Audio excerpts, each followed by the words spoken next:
Hey, thanks for the chance to answer these questions for you. My name is Lindsay Holden, and I gave some thought to the questions, and here we go. So, you had asked to describe qualities that are most important to me in a company. I'm reading some notes here. Number one is thriving. So, making good decisions and accessing opportunities by being smart and prepared for them. So, a company that knows its space well and knows what it has to offer and the environment that it's working in, and makes good decisions about who they are in the marketplace. That's going to make it a thriving company, and that's going to create opportunities for everybody, including their employees. And it's also good energy to work in that environment where you can see things happening, and good decisions paying off. So that would be the first.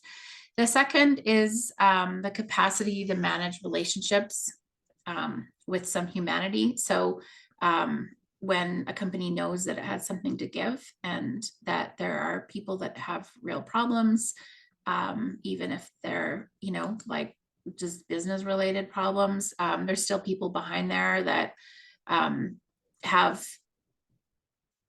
have feelings about it, and just if there's a humanity part of the delivery of solutions, then that it just makes it a little easier to give more of yourself, I guess, rather than just being transactional about the type of solutions that you're offering. And then the third thing that makes a good company is when there's fairness. So when the expectations are appropriate and they're clearly defined, people are more likely to achieve them. And then also when there's fairness about it just being safe to speak candidly whenever it matters, and when your viewpoint is wanted, and there's a fairness in even the quietest people being brought out and into conversation.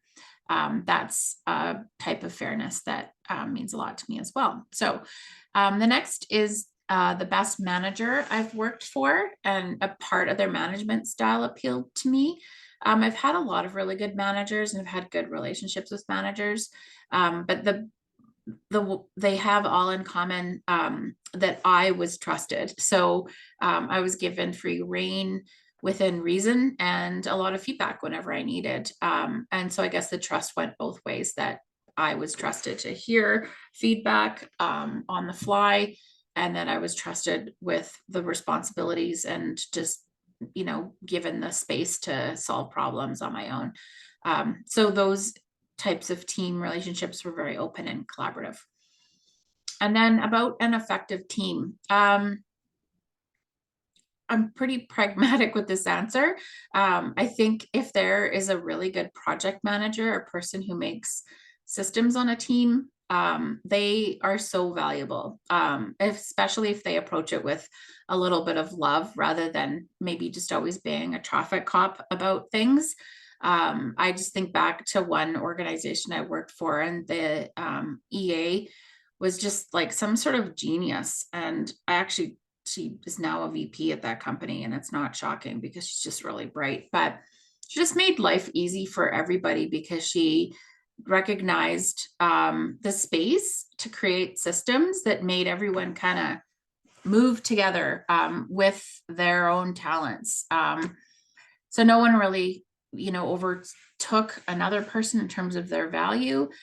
She was just really good at that, and that was a really memorable thing for me. So I think when there is someone like that, there's just not a person that's a self-appointed manager that comes to the front just simply because they have a personality that gets the most attention or they care the most, and then they end up doing more than their share. I think it's really good when you have a project manager that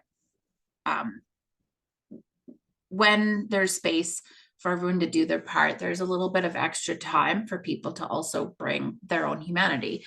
That is just not all task oriented. And there's less frustration, and their humanity doesn't come out in conflict.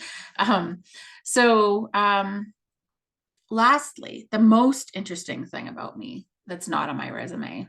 I don't know how interesting I am. People seem to like me, but I maybe the reason why that, someone might think that I'm interesting is I have a lot of ideas and just too much creativity sometimes that manifests in my personal life. I'm just always thinking about creative things, and I get a lot of energy from being a maker and doing stuff around my house. So I think that quality might make me interesting, because people are always curious, what are you doing now, Lindsay? And then the other thing is I spend a lot of time reading about psychology related topics and just kind of dwelling on what motivates people and thinking about other people's perspectives and what their brain wiring might be. So I think what that does, it makes me an interesting type of person because I'm objective, and then I'm pretty empathetic, and then people tend to tell me a lot about themselves. So they think I'm interesting because they get to talk. So that's what makes me interesting. And that's all I have to answer these questions. But I thank you for the range of ideas that I could bring out in those.